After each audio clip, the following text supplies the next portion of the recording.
Hello students, आज हम discussion करेंगे जो हमारा सिंथेसिस ऑफ ईथर चल रहा है उसका कुछ और मेथड। ठीक है, प्रीवियस क्लास में सबसे इंपॉर्टेंट सिंथेसिस ऑफ ईथर क्या था? Williamson ether synthesis. इसको मैंने अच्छे से डिस्कशन कर दिया था। ठीक है, तो आज चलिए शुरू करते हैं। Heating of alkyl halide with dry silver oxide. ठीक है,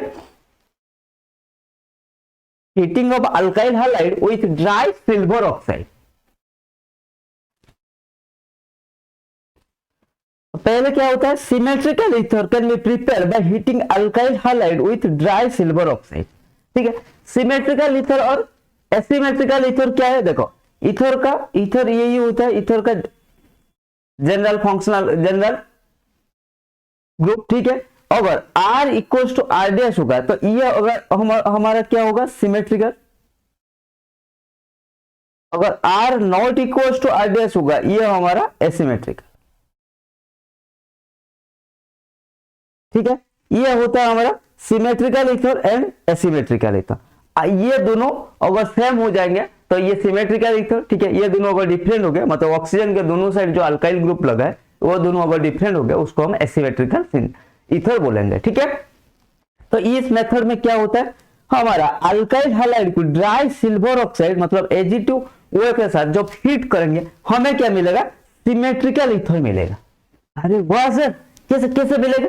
देखो, इसका ट्रिक क्या है? RH को हीट करना है। ठीक है, तो आप क्या करना है? बस ऐसे करना, मतलब अल्काइल हैलाइड का जो अल्काइल ग्रुप है उसको ऑक्सीजन का दोनों साइड में आप राइट डाउन कर देना। ठीक है, तो वो हो जाएगा हमारा, क्योंकि देखो जो अल्काइल हम एक ही अल्काइल हैलाइड लिया।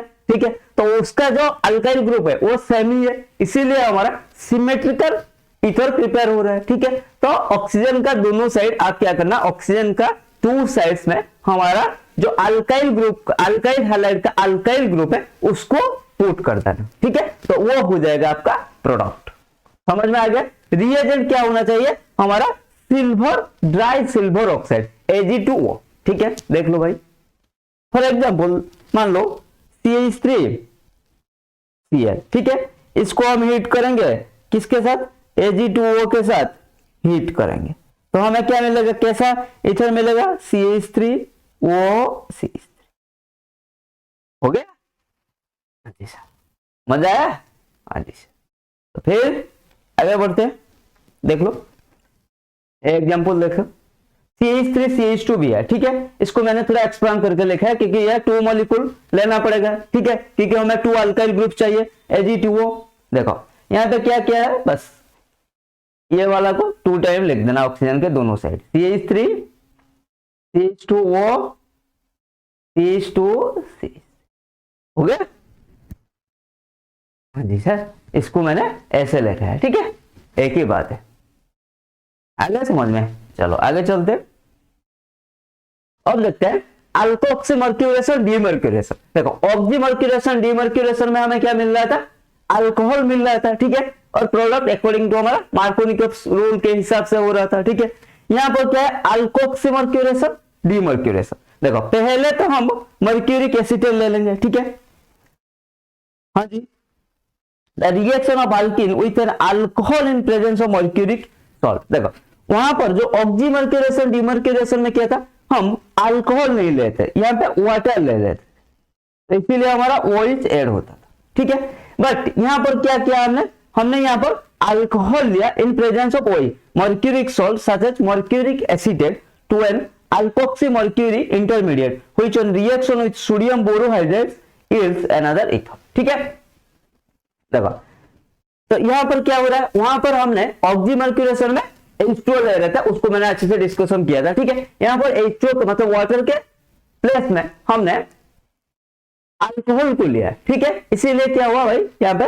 ईथर प्रिपरेशन हुआ। पहले तक इंटरमीडिएट फॉर्म होता है, जब इसको हम रिड्यूस करते हैं सोडियम बोरोहाइड्रेट के प्रेजेंस में हमें फाइनल प्रोडक्ट मिल जाता है। ठीक है, देख लो भाई प्रोडक्ट।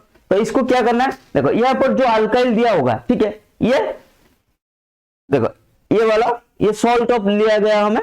देखो यहाँ पर जो अल्काइल दिया होगा, फॉर एग्जांपल यहाँ पर क्या दिया है? टर्शियरी, ये वाला ग्रुप दिया है। आपको क्या करना है भाई? डबल बॉन्ड को हटाना है, या इधर हटाओ इधर हटाओ, एक ही बात है। ठीक है, यहाँ पे बस वो टर्शियरी ब्यूटोक्साइड ऐड करता है। ठीक है, प्रोडक्ट यही है। जो अल्कोहल ग्रुप दिया होगा उसको, मतलब उसका हाइड्रोजन या वो अगर उसका सॉल्ट लिया होगा उसका सॉल्ट को हटा देना, बस उसको ऐड करता है। ठीक है, समझ में आ गया?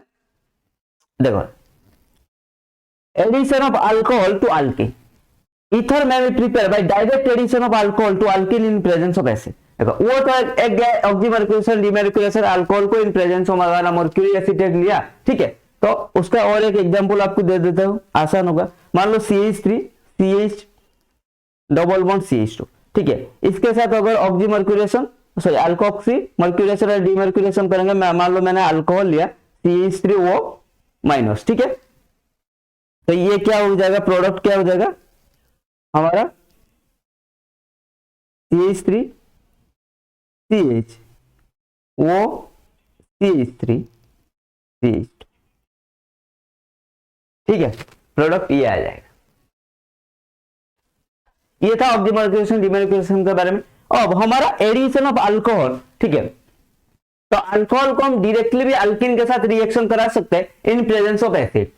ठीक है, तो ये हमारा सुटेबल मेथड हो जाएगा। उसे भाई फिर इंटरमीडिएट फॉर्म हो रहा है, उसको रिड्यूस करना पड़ रहा है, इतना नहीं करके डायरेक्टली ऐड कर सकते हैं। कैसे, देखो, अल्कोहल को H2SO4 के साथ ऐड करेंगे तो क्या हो जाएगा, ये CH3 CH2OR, बस ऐड कर देना। देखो यहाँ पे लिएगा तो ये वाला मार्कोनिकॉस एडिशन के हिसाब से होगा। ठीक है, अकॉर्डिंग टू मार्कोनिकॉस एडिशन। तो हमारा क्या होगा, इस कार्बन पर हमारा OC2H5 ऐड होगा। ठीक है, जो लेस सब्स्टिट्यूट जो मोर सब्स्टिट्यूटेड कार्बन है उसी में ही हमारा OC2H5 जो अल्कोक्साइड आयन होगा वो ऐड होगा।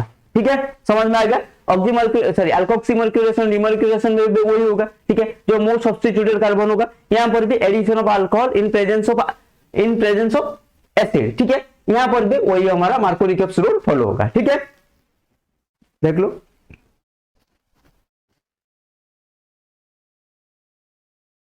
अब देखते हैं फिजिकल प्रॉपर्टीज के बारे में। ठीक है, तो अब हमारा प्रिपरेशन खत्म होगा। देखो, प्रिपरेशन में सबसे इंपोर्टेंट है विलियमसन ईथर सिंथेसिस।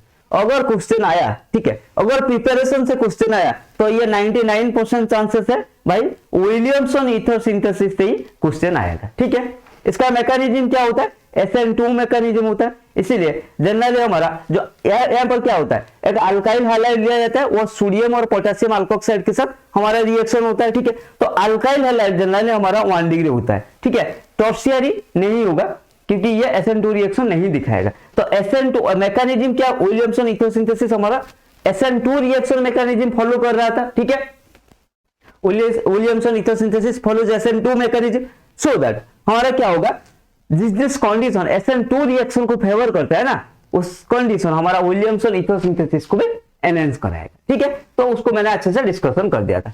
अब देखते हैं फिजिकल प्रॉपर्टीज ऑफ ईथर। पहले क्या होता है, physical state, colour and order के बारे में देखेंगे। फिर डाइपोल नेचर, डाइपोल मूवमेंट कैसा होता है, फिर boiling point, solubility and density. ठीक है, वन बाय वन एक एक डिस्कशन करते हैं। देखो, physical state, colour and order. Dimethyl ether and ethyl methyl ether are gases. All ethers are colorless liquid with characteristics ether smell. देखो, dimethyl ether and ethyl methyl ether ये दोनों gases होता है, बाकी सारे हमारा ईथर कलरलेस लिक्विड होते हैं। ठीक है, तो इनका कलर क्या हो गया, कलरलेस हो गया। ठीक है, इनका स्टेट क्या होगा, dimethyl ether and ethyl methyl ether ये दोनों गैसेस है, बाकी सारे लिक्विड है। इनका ऑर्डर क्या होता है, मतलब स्मेल क्या होता है, कैरेक्टरिस्टिक्स ईथर स्मेल। ठीक है, तो कैरेक्टरिस्टिक्स ईथर स्मेल होता है इनका। चलो आगे चलते हैं। देन डाइपोल नेचर क्या होता है, because of the greater electronegativity of oxygen than carbon the CO bonds are slightly polar and thus have dipole moment। देखो, हमारा जो मान लो ऐसा होता है ना, मान लो यही होता है, तो CO बॉन्ड में इनका इलेक्ट्रोनेगेटिविटी डिफरेंस आता है या नहीं, नॉट इक्वल टू 0। इसीलिए CO बॉन्ड क्या है, slightly polar in nature. Yes और नो, अगर इलेक्ट्रोनेगेटिविटी डिफरेंस आ रहा है तो ये पोलर इन नेचर होगा। तो पोलर इन नेचर हो गया मतलब क्या होगा, डाइपोल मोमेंट आएगा, डाइपोल मोमेंट 0 नहीं होगा। ठीक है, कुछ ना कुछ तो डाइपोल मोमेंट होगा।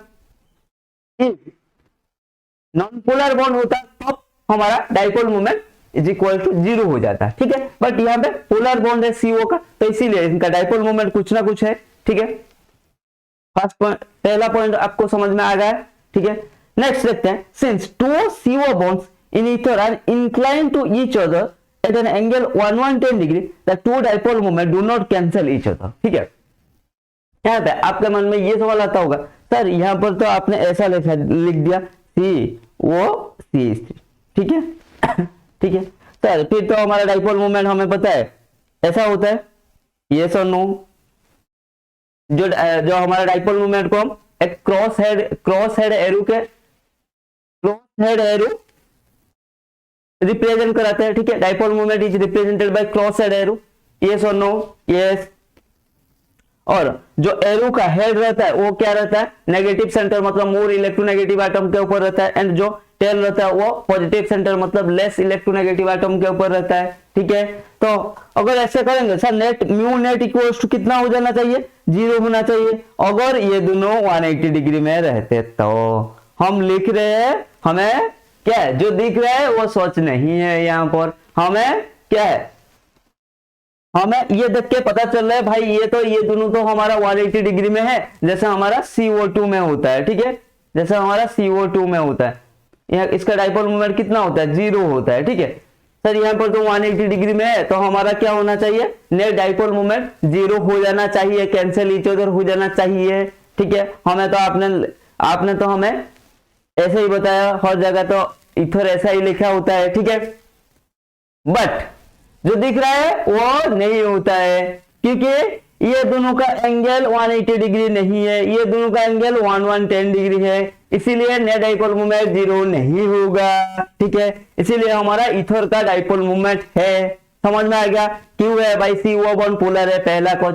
दूसरा कॉज जो 2 CO बॉन्ड है वो दोनों 180 डिग्री में नहीं है, वो दोनों के बीच में एंगल कितना होता है, 110 डिग्री, ठीक है। तो इसीलिए इसका नेट डाइपोल मोमेंट 0 नहीं होता है, इसीलिए उसका कुछ ना कुछ डाइपोल मोमेंट होता है। डाइपोल नेचर ना देखते हैं। For example the net dipole moment of dimethyl ether is 1.30 dy and that of diethyl ether is 1.18 dy, ठीक है।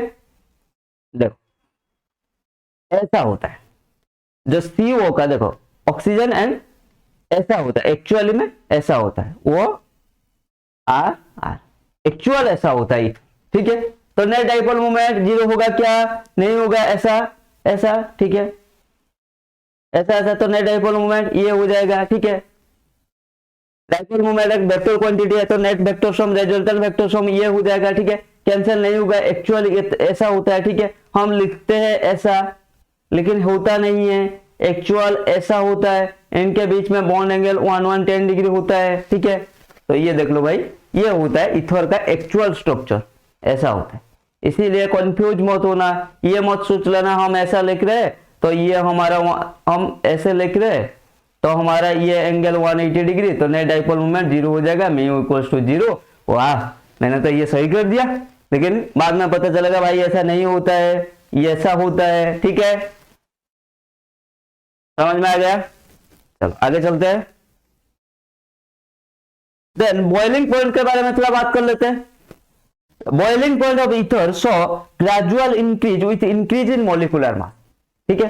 तो बॉइलिंग पॉइंट क्या होता है, boiling point of ether molecular mass के साथ ग्रेजुअली इंक्रीज करता है, ठीक है। Ether have much lower boiling point than isomeric alcohol as there is no association between the molecules in alcohol due to hydrogen bonding, ठीक है। इनका ether का क्या है, मॉलिक्यूलर वेट जितना इंक्रीज होगा हमारा बॉइलिंग पॉइंट इतना इंक्रीज होगा, ठीक है, पहला पॉइंट। दूसरा पॉइंट क्या है, इसका बॉइलिंग पॉइंट लेस देन है boiling point of alcohol. This is because alcohol में हाइड्रोजन बॉन्डिंग है, लेकिन हमारा ईथर में हाइड्रोजन बॉन्डिंग का कोई नाम निशान भी नहीं है, ठीक है। तो समझ में आ गया, ये पॉइंट को याद रखना। ईथर का बॉइलिंग पॉइंट लेस देन होता है हमारा अल्कोहल से। This is because alcohol has hydrogen bonding, but in case of ether there is no possibility of hydrogen bonding, ठीक है। The boiling point of ether are close to the boiling point of alkane, ठीक है। That's why the boiling point of ether is close to the boiling point of alkanes, ठीक है, not close to the boiling point of alcohol because of In case of alcohol, there is an hydrogen bonding, but in case of ether, there is no possibility of hydrogen bonding. I hope you all understood well. ठीक है, let's move to the next slide. See, diethyl ether, ठीक है, dipole moment, boiling point and solubility. ठीक है, ये बात देख लो, data है. ठीक है, you don't need to memorise this one. ठीक है, then now we will discuss about solubility. ठीक है, ether contains up to 3 carbon atom are soluble in water. ठीक है, up to 3 carbon atom तक हमारा ether soluble in water. The solubility of lower ether in water is comparable to those of corresponding alcohol. ठीक है, ऐसा क्यों होता है? ether का lower sorry, if ether contain up to carbon number 3, then it will soluble in water, but not more than that. And the lower ether का जो solubility है it is comparable to alcohol.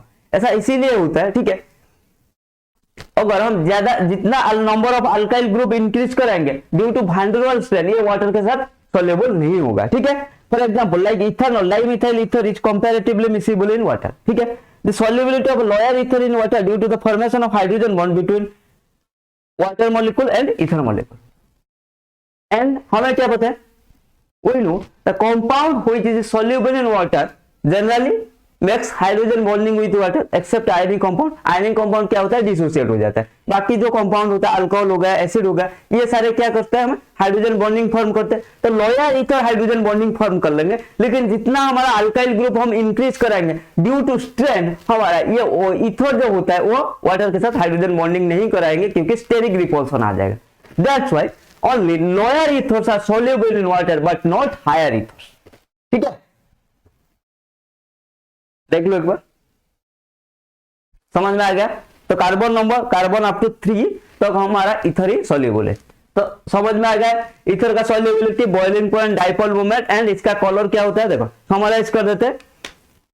Ether क्या होता है? हमारा dimethyl ether and ethyl methyl ether, ये दोनों हमारा गैसेस होता है. बाकी सारे ईथर हमारा कलरलेस लिक्विड होता है. इनका कैरेक्टरिस्टिक इथर लाइक स्मेल होता है. ठीक है, डाइपोल मोमेंट इथर का नॉट इक्वल्स टू 0 होता है क्योंकि CO बॉन्ड पोलर है एंड जो 2 CO बॉन्ड है वो दोनों के बीच में बॉन्ड एंगल 110 डिग्री है. ठीक है, मतलब 110 डिग्री है, 110 डिग्री है, ये 180 डिग्री नहीं है, इसलिए नेट रिजल्टेंट डाइपोल मोमेंट 0 नहीं होगा. तो इथर, इसीलिए इथर का डाइपोल मोमेंट भी हमारा 0 नहीं है. ठीक है, बॉइलिंग पॉइंट क्या होता है? जैसे जैसे हमारा इथर का मॉलिक्यूलर वेट इंक्रीज कराते जाएंगे इसका बॉइलिंग पॉइंट इंक्रीज होगा, लेकिन इसका बॉइलिंग पॉइंट कंपेरेबल भी नहीं है अल्कोहल के साथ क्योंकि अल्कोहल में there is hydrogen bonding but in ether there is no possibility of hydrogen bonding. ठीक है, देन नेक्स्ट है सॉल्युबिलिटी. ठीक है, लोअर इथर मतलब up to carbon number 3 is soluble in water due to the formation of hydrogen bonding but higher ether due to strain, due to steric repulsion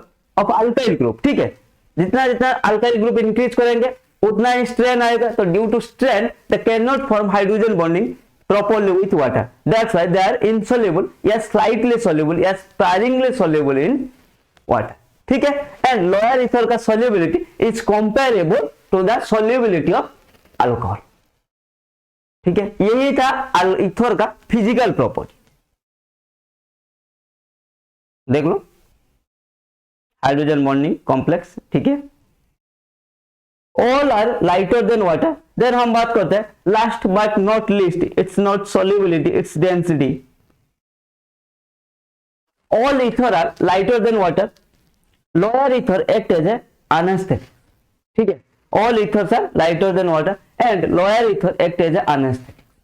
anaesthesia के बारे में आप सबने सुना होगा. ठीक है, किसी का ऑपरेशन कराते वक्त, ठीक है, वो क्या दिया जाता है? उसको एनेस्थेसिया दिया जाता है. ठीक है, वो कैसे काम करता है नेक्स्ट क्लास में उसको डिस्कशन करेंगे थोड़ा एनेस्थेसिया के बारे में. Chemistry link to the health. ठीक है, उस पर हम बात करेंगे ये एनेस्थेसिया के बारे में, ये कैसे हमारा काम करता है. ठीक है, तो आज के लिए इतना ही. नेक्स्ट क्लास में हम बात करेंगे chemistry link to the health से शुरू करेंगे, मतलब ईथर एज ए एनेस्थेसिया. ठीक है, कैसे काम करता है उसको बात करेंगे, देन उसका केमिकल प्रॉपर्टीज के बारे में डिस्कशन करेंगे. तो आज के लिए इतना है.